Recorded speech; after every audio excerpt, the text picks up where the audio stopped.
Now learn the secrets of the world's best bass anglers. The Bassmasters Classic World Championship. The test of the best. A 1-hour special presentation on the Bassmasters. Next on TNN Outdoors. Mark Davis landed the biggest prize in bass fishing last year. He's primed to repeat. My strategy in this tournament is to try to fish the deeper water. We've seen that work over the last few years, with the exception of the Classic that Brian Kershaw won when we had some flooded conditions, a lot of rainfall. But with the exception of that year, usually the deeper water has been the key. And what I'm calling deeper water is, you know, anywhere from 10 foot on down to maybe 20. But the early shallow water bite may be the That's key. kind of my game plan. If I can catch 2 good fish in the morning, I think I can catch 3 in the afternoon. You know, even with all the pressure and all the other guys fishing a lot of other spots. There may be a lot more big fish shallow now that the lake is all the way full. Like, oh, you hear that one right in the grass up there? They may be really moving into the shallow stuff. We're gonna have to check more of that. Good one, good one. That's why we need to go. Look at him. Good fish. That's the kind you win with right there. Oop. Seen enough here.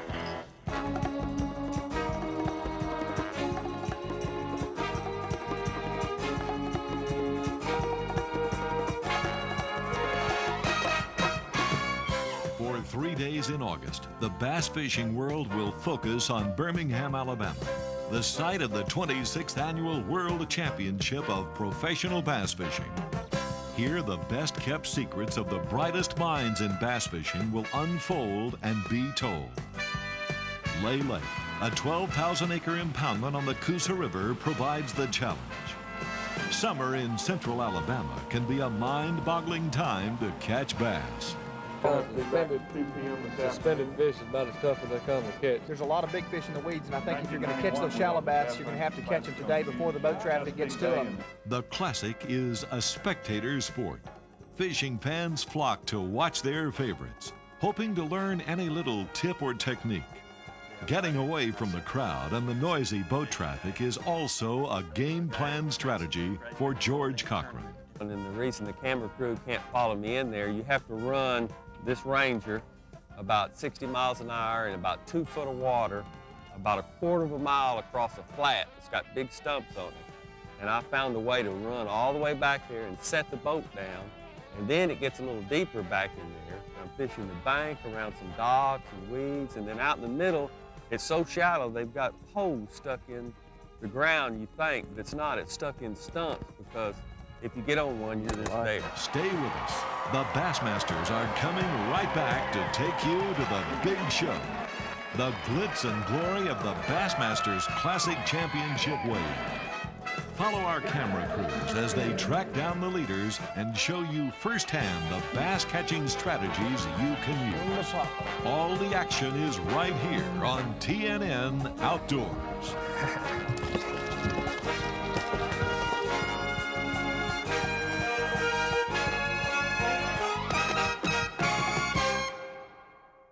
Today, the Bassmasters in Birmingham, Alabama for the Bassmasters Classic. This tournament, perhaps more than any other tournament in the world, it has more interest than any tournament. The conditions are going to be tough, as it should be for the Bassmasters Classic. We've got 41 great fishermen here from across the country competing, and fortunately this year, once again, we have Tommy Martin, my great friend and pro fisherman from the past, will be with us, giving us a blow-by-blow of what's happening as we go along. But Tommy Martin, this is the 26th anniversary of the Bassmaster Classic, and I got news for you. It's going to be tough from all I hear from these fishermen. Well, I think you're exactly right, Ray. Fishing is going to be extremely tough. The weather's hot, it's muggy. You know, in fact, interviewing some of these guys, I could just see fear in their eyes. They're worried about catching one single bass. They're worried about being able to bring a fish to the weigh-in scales, and this is something you don't normally see. Lay Lake has really baffled me. Usually you've got an idea of an area that you've got confidence in, you think you can probably win the tournament there, or you've got a pattern established that you think you can run and possibly win the tournament, and I really have neither established. Lay Lake is a little different because you have so many options. You have the shoreline grass and standing timber and, you know, river channel ledges. I think it's going to be interesting. I'm gonna probably fish several different ways, try to adapt each day according to, if the water's moving or if it's not moving. I think every good fisherman knows that there's a certain dynamic that takes place in any lake if there's a current. When they generate power, the current moves, and when that happens, the whole biology of the activity of all the fishery changes. Well, you're right, Ray. They want the current to move. Every one of them want that current to move out on that main channel because it does. It moves the bait fish up right on the ledge in 10 to 12 foot of water where the water drops off into the river channel, and those big old spotted bass and largemouth follow them right up in there, and that really helps fishing. Nobody probably understands the current situations any better on Lay Lake than our own tournament director, Dewey Kendrick. When the current doesn't move, what adjustments on these deep water situations would you make? Would you continue with the deep water, or would you go back in the creeks, or what would you do when the current stopped? Well, number one, first thing I do, I'd slow down. If I stayed on the ledges, if I had confidence in them, I would slow my presentation down very, very slow because the fish are just not as active. And a lot of these fishermen that flip docks and grass beds, I'd find the deepest grass beds I could, which are on the river, not in the creeks usually. And I think I'd flip the grass beds and the docks that are on the river and get to a little bit deeper water than you'd find in the grass beds and docks in the creeks.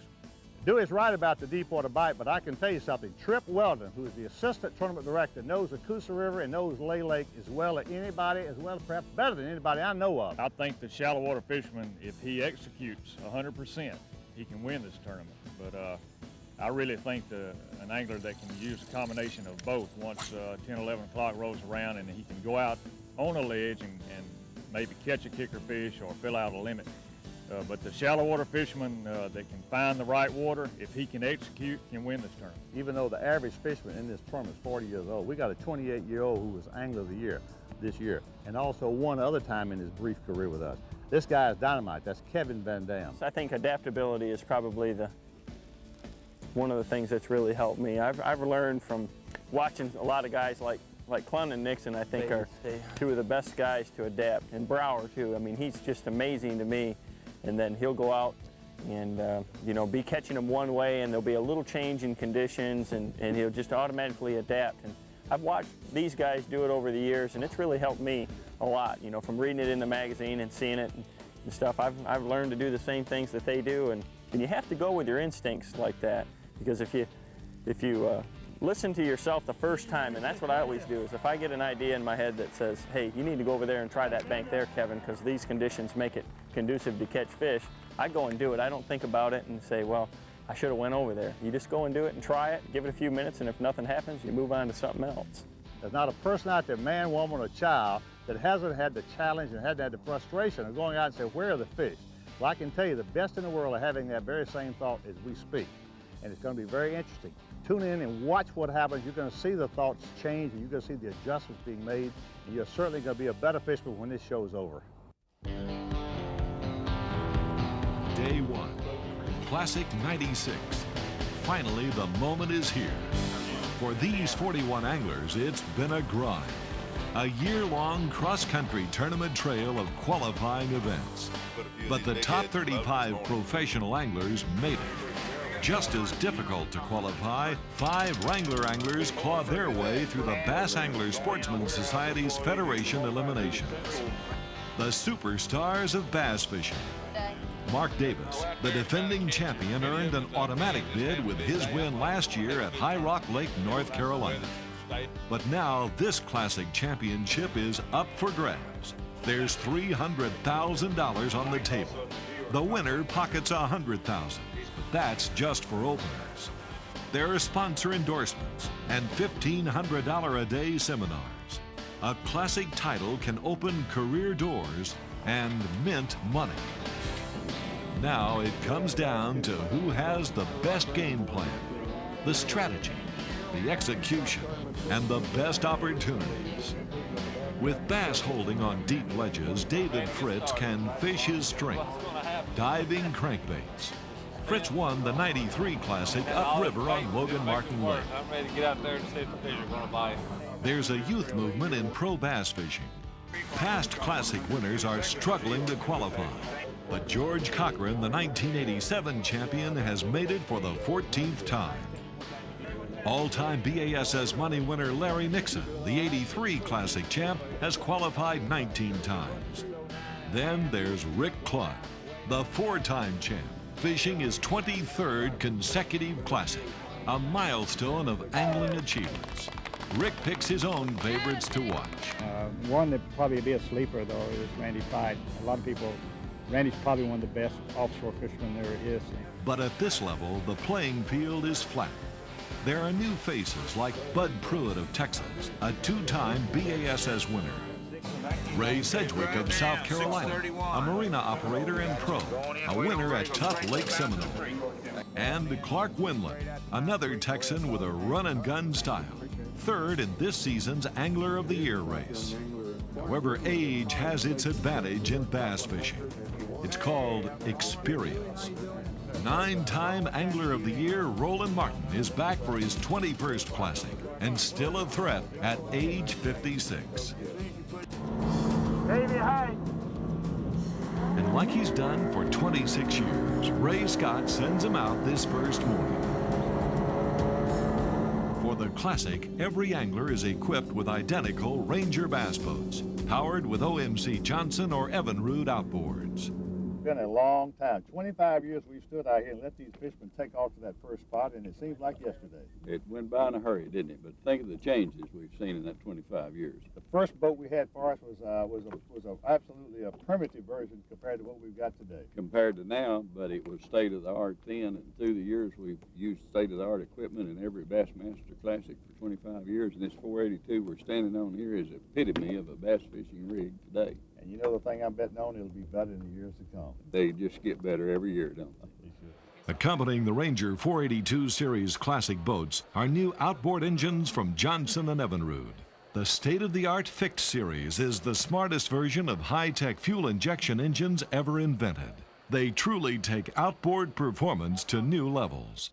Also incorporated on the rigs this year is an automatic trolling motor mount. Tommy Martin explains. We've got a new piece of equipment here to show you today. The power lift that is a part, it's been incorporated into Motor Guide's Gator mount. It's a real time saver.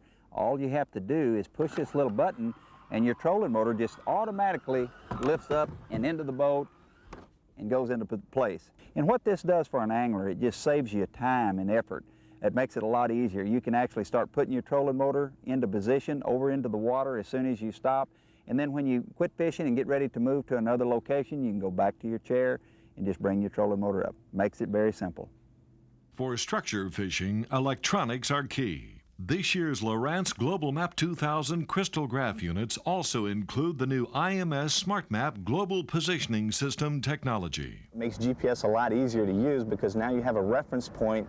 Instead of going from point A to point B, you can now go around objects that you see between you and your final destination. This first morning, keep your eye on Kevin VanDam, the Angler of the Year. He's on a mission. VanDam is playing a hunch.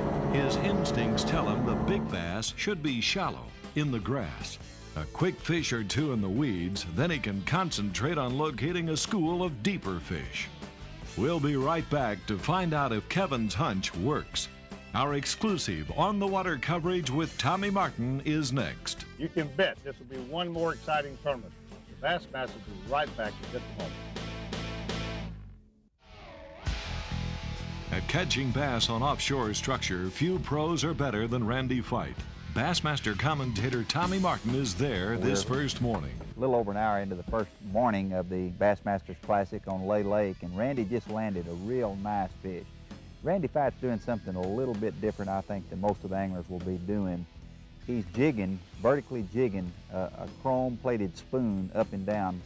Randy Hite has hooked another real good fish, it appears. He's jigging that. Oh, I had him foul hooked. It looked like he had a good one, but he had a small bass just foul hooked with a jigging spoon. The lake is dead calm. There's no current moving. Very little activity going on right now. The shad and everything seem to be backed off of the structure, and fish just not biting real good yet. Once the current starts moving, it'll activate the bait fish and move them up on the ledges, and the bass, the spotted bass and the largemouth bass, will follow these fish up and become way more aggressive. Kevin VanDam's covering water with a spinnerbait. Are they biting shallow? No, not a bite. Cranking a creek channel ledge hasn't produced for David Fritz either, but he's sticking with the spot. His best bite in practice happened after 9 o'clock. But Mark Davis has things working. With the bass inactive, he's gone to a Carolina rigged lure dragged across the bottom. Not big, but a 12-inch keeper's a start. David Fritz's determination pays off with a strike on his favorite chartreuse-colored crankbait. Boy, I ain't barely got him hooked.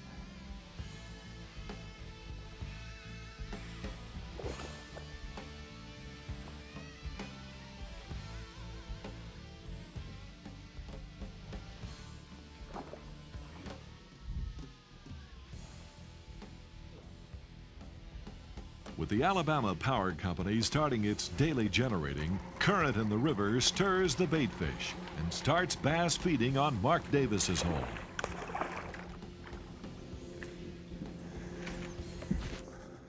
Kevin VanDam believes his topwater bite will work, yeah, but I'll tell his you what, well-honed instincts tell him to make a move. I got a feeling that water moving like that, I need to go. I'm gonna have to give up on this a lot earlier. I planned on being able to do this.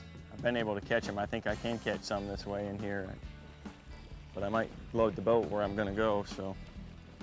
Speaking of loading the boat, Mark Davis has figured out that a stop-and-go crankbait retrieve is what the largemouth bass want.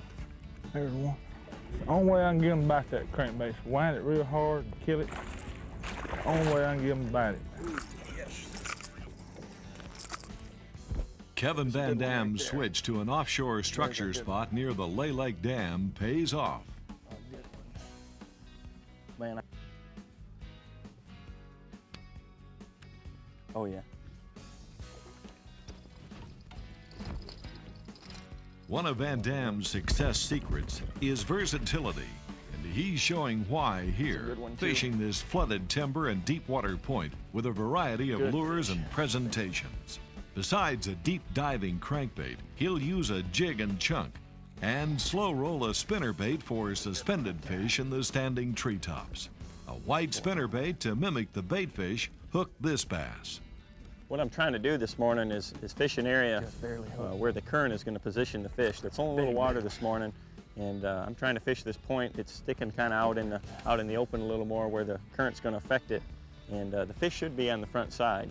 There's a lot of timber on it. And this time of year in this lake, these fish really seem to want to suspend, and I caught 2 of them out of a tree on a crankbait, and I know there's a good bunch of fish here right now, and I picked up a spinnerbait and tried to cover that mid-depth range.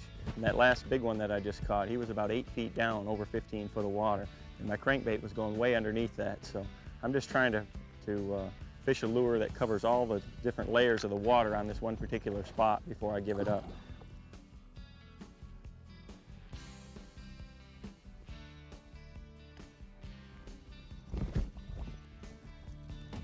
There's a good one. Rick Clunn is also putting bass in the live well. But if size is any indication, Clunn will have to spend the rest of the day looking for bigger fish. Kevin VanDam is back to pumping that spinnerbait again. He's fishing it real slow and pumping it using his rod tip to just pump motion the spinnerbait. He's not fishing anywhere near the surface. He's fishing over 15, 16 foot of water, way out off the breaks, and he's just pumping this spinnerbait, intentionally fishing for suspended bass. And he's moving his boat around and kind of covering these sides of these points and just looking for any bass that may be suspended out off that point that he can catch maybe 10 foot under the water.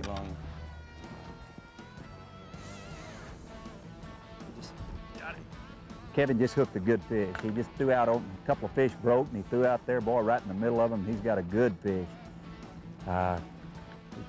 Taking his time, holding that rod tip down low, bringing him in. This one he can probably cull with.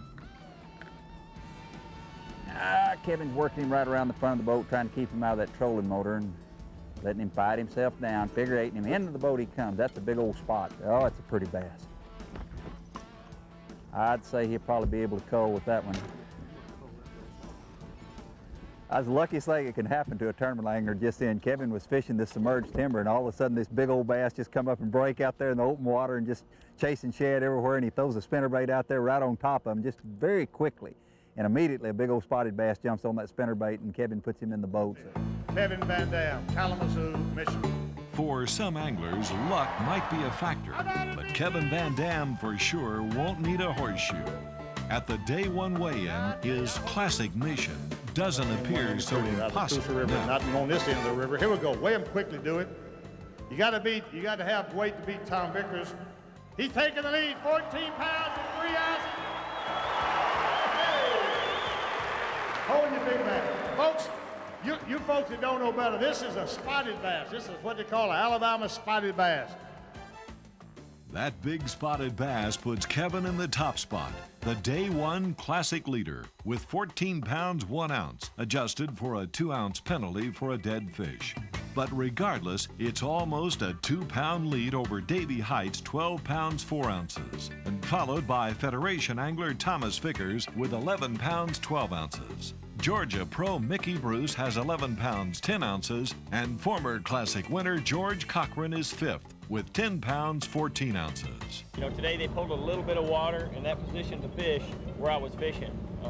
I think tomorrow, you know, I should be able to have another good day. It all depends on, I had a lot of people watching me today, and a lot of them were fishing after I left, and if they'll give me a little bit of a break, I'm gonna catch another good stringer tomorrow, or I should.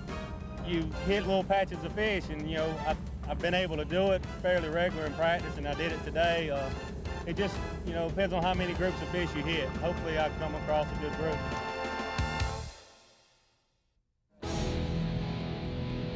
Day 2, Alabama's Lay Lake. Heavy fog. Weather, the one factor that's more fickle than the fish. Even something as important as catching bass in the Classic will have to wait. After about a 40-minute delay because of dense fog, we're back out on the lake. It's real cloudy conditions this morning, much different than the first day. And we're again on Kevin VanDam, who had a spectacular catch yesterday and is leading the Classic. But Kevin is having a rough time this morning. He is yet to boat a keeper bass. However, up the river, Clark Winland is catching bass. This is really just a little stump flat that comes out and drops off into the river channel, and it makes a little indention here. There's one.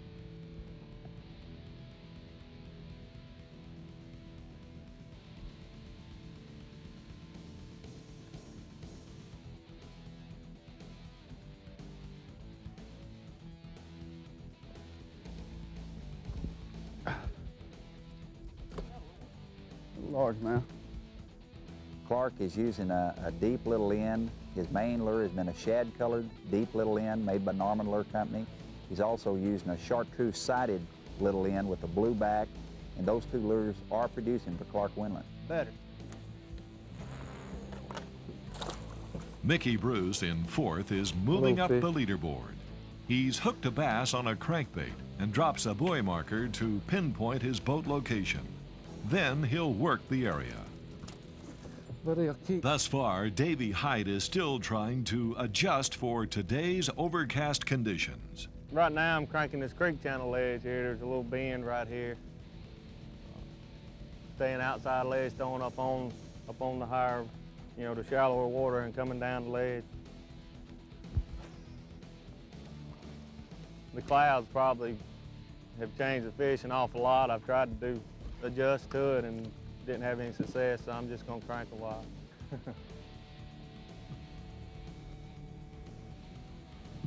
Going a little bitty jig. This thing weighs 5/16.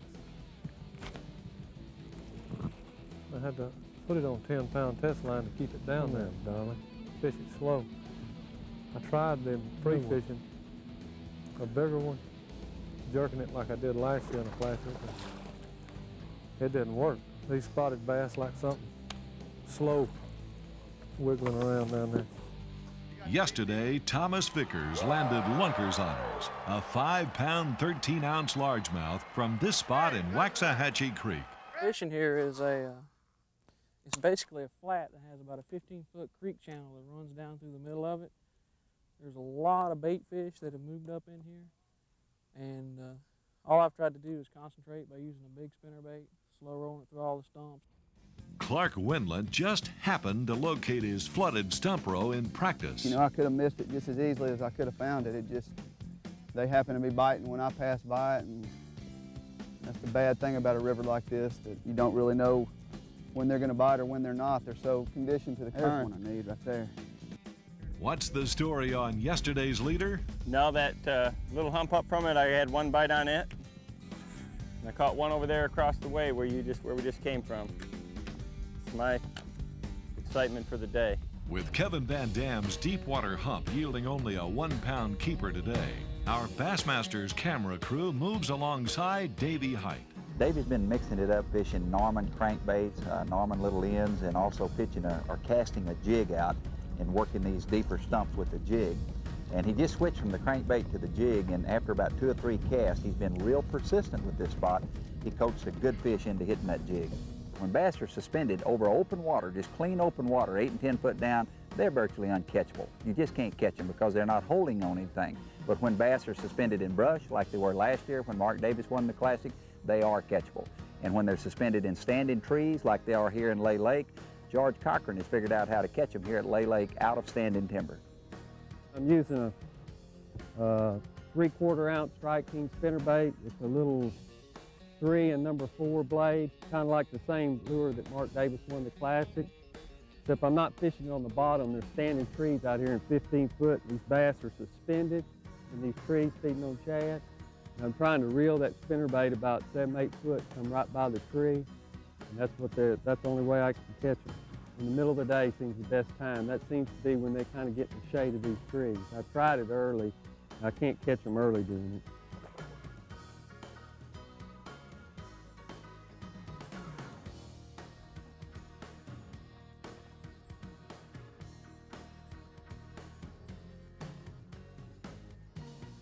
Woo, that felt good.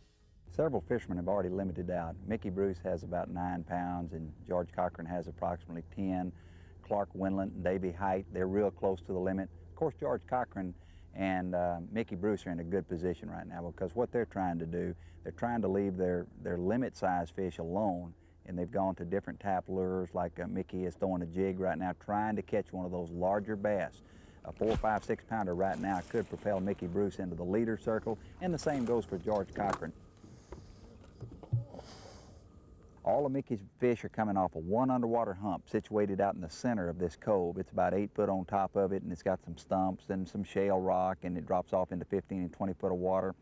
This is kind of a good news deal and a bad news deal. The good news is he's taken 2 limits off this hump, but it doesn't seem like Mickey has much to back this particular spot up, or this one spot up. So if it doesn't produce for him tomorrow, Mickey could be in trouble.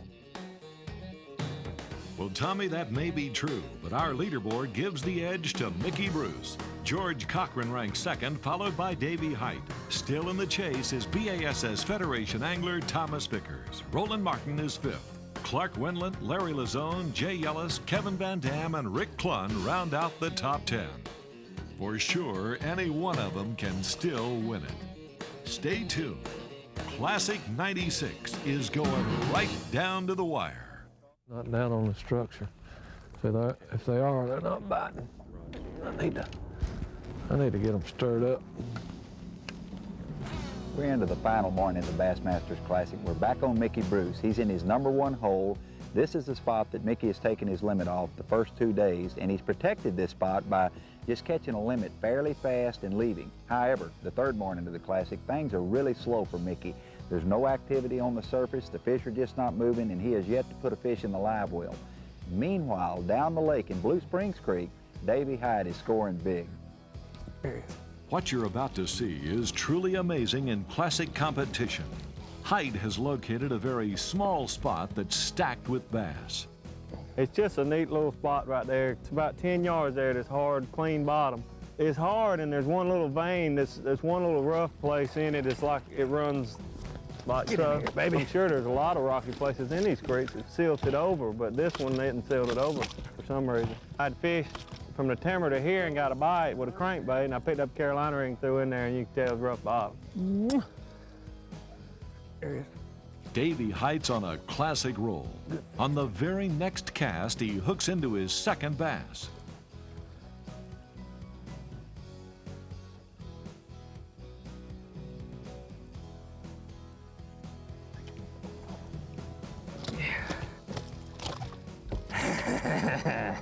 I might even be leading this derby all of a sudden. One more cast. Get another one, boy. One more He's pulling bass. drag. Hite's 3 for 3.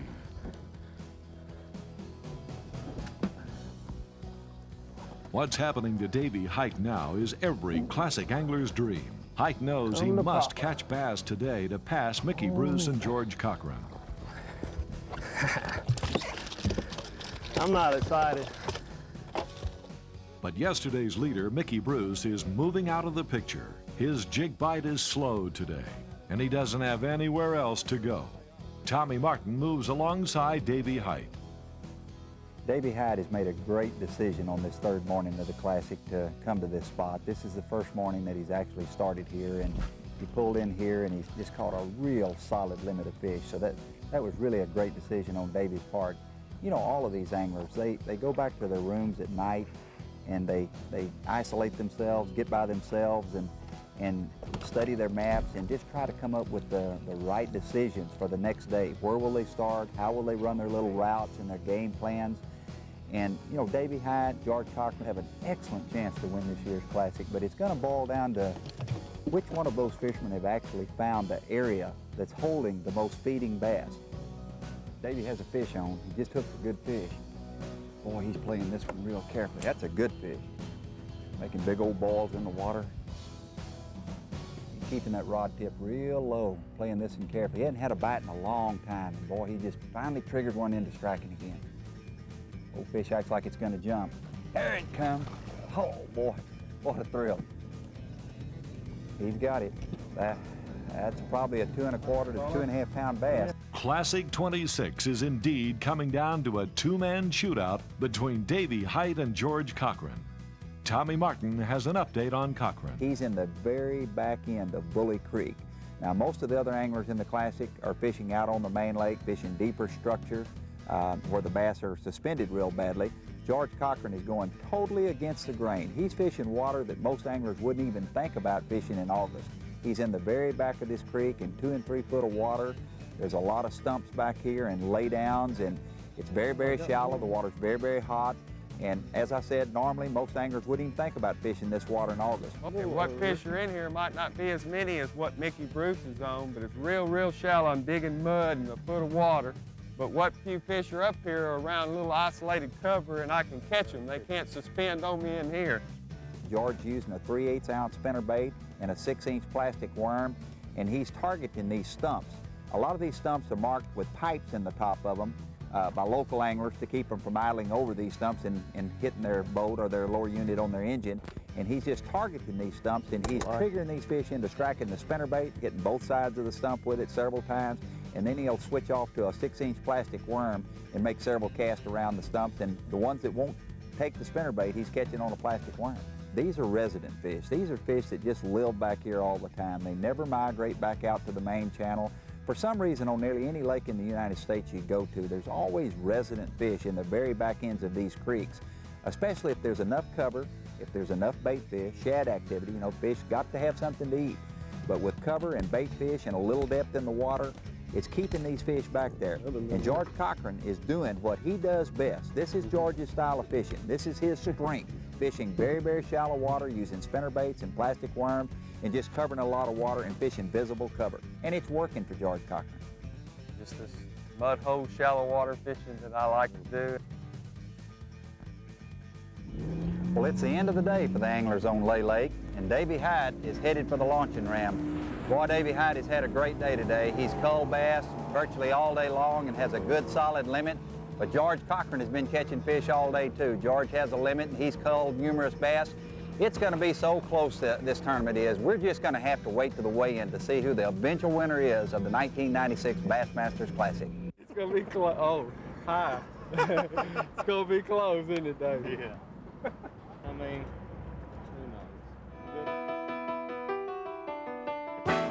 The Bassmasters Classic Final Day Weigh-In, the superstar of fishing shows. There's standing room only with over 20,000 fans inside the Birmingham Jefferson Civic Center Coliseum. A packed house, entertained to the limit by James Rogers and Company, featuring the cast from the Music Mansion Theater in Pigeon Forge, Tennessee.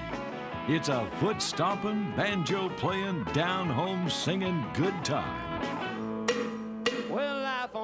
just kinda laid back. Ain't nothing much a country boy that me can't hack. It's early to rise, early in the sack.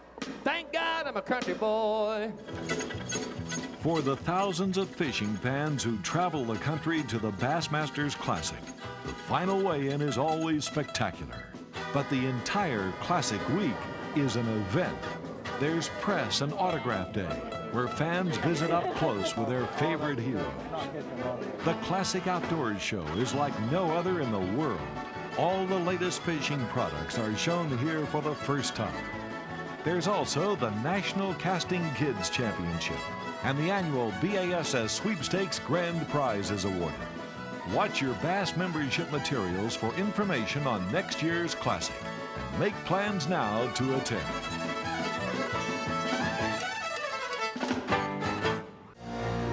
My country to the lead, sweet land of liberty, of the USA, today. This is the big show, and in just a few minutes, we'll find out who will wear the Classic crown. But first, a first-class salute to our great nation.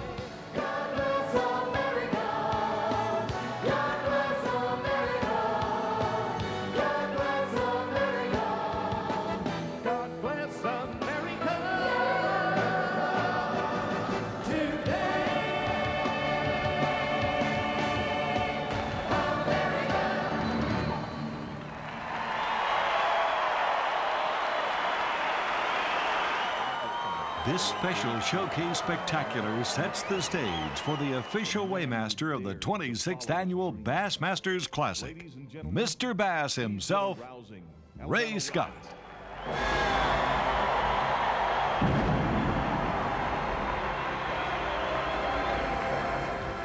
Well, Bud Pruitt of Texas has come up with a little special magic of his own. He's making a charge from 29th place. Weigh these bass quickly. I don't want to lose a drop of water. 15 pounds, 13 ounces, folks, the biggest creel of the whole tournament. Not enough to take the lead. He needed 15 pounds and 14 ounces. He's just a few ounces short. But this will move him up into second place without question. Tell you what, Ray, you know, I like I said, I had a game plan, and I had planned on sticking to it, and I talked myself out of it the first 2 days of the tournament, and I'll be darned if I didn't pick up my flipping stick today and go do what I thought I was going to do for the first two. I just didn't lay it down, and I caught 15 bass today, and caught them flipping a VanDam worm in the grass, you know, and it just worked out. Folks, let's give him a great hand. He's done a fabulous job. Improved the fishings here. Great job. All right, Mickey Bruce. Mickey Bruce is tied for first place. He got to have fish to take the lead. Mickey Bruce tied for first place. He got to have some fish. That weighs a pound.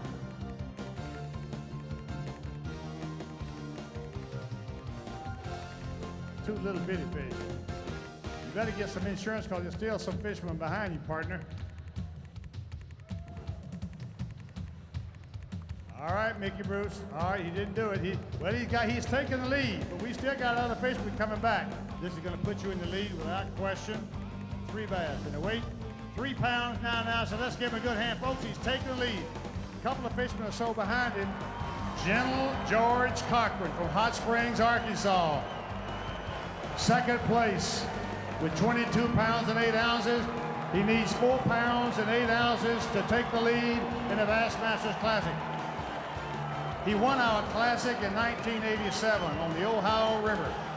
Folks, we have one boat left. But here's George Cochran. He needs 4 pounds and 8 ounces to win the Bassmasters Classic. Now, folks, there is enough right there. He had to have 4 pounds, 8 ounces. That done it. He's taking the lead. How many is that? 5. George, you have to have 4 pounds, 8 ounces to claim the lead. 5 bass, all alive. And the weight, 9 pounds, 5, 6, 9, 6. That gets in the Bassmaster Classic Championship. All they need was 4-8. We've got one more man to come in. Listen, George, don't leave. Stand right here, and you make sure Debbie's ready. Debbie, be ready, sweetheart. All right, come on in. Who's next? Davy Hite from Prosperity, South Carolina. Third place, 31 years old. fishing his third Bassmaster Classic. He's got to have 11 pounds and 13 ounces, people. That'll be a miracle for sure. Got to have 11, 13 to take the lead. How many fish is that? That's 3. Now there's a hold it. Let's show the B team. B team, let's stand up. B team, stand up. Hold it. Don't move it. Don't do a thing. I want the whole B team to stand up. Right where you are. Stretch one time. That's 4. We can have a tie. Hold it. Let me look at it. What? We got largemouth. You've got to have 11 pounds and 13 ounces. I don't think you can make it, but let's try it. Be awful close. 10 pounds and 12 ounces. George Cochran is our winner. Where's George? George, bless you, son. Thank you. You know, it was great.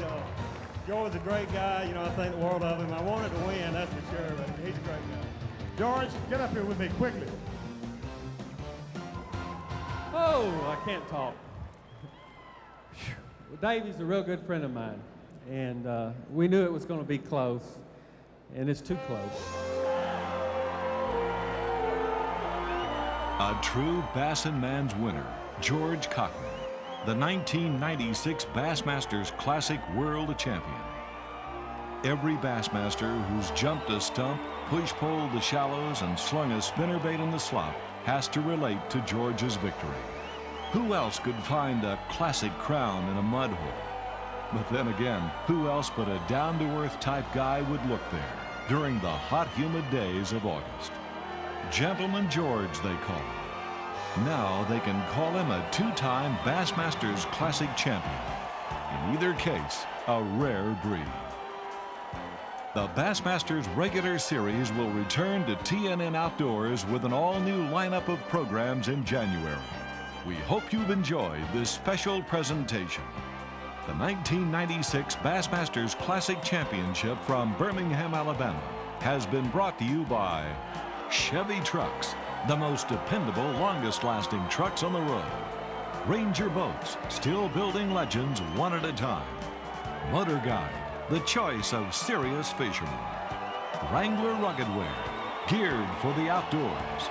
Zebco Quantum, the top names in fishing. Storm Lures, quality lures for taking the big ones by storm. Lubramatic, we work weekends. Berkley Trilene, America's #1 selling fishing line because it's super strong. Daiichi, the world's sharpest hooks. Kelly Tires, where you get a good deal on a great tire. Lunker Lure, manufacturer of the original buzz bait. Pennzoil Motor Oil, first to fully achieve the tougher 1997 GF2 performance standard. Bassmasters Classic Pro Edition, bringing championship bass fishing indoors. Jerseys, American Activewear. And the Bass Angler Sportsman Society, the world's largest bass fishing organization.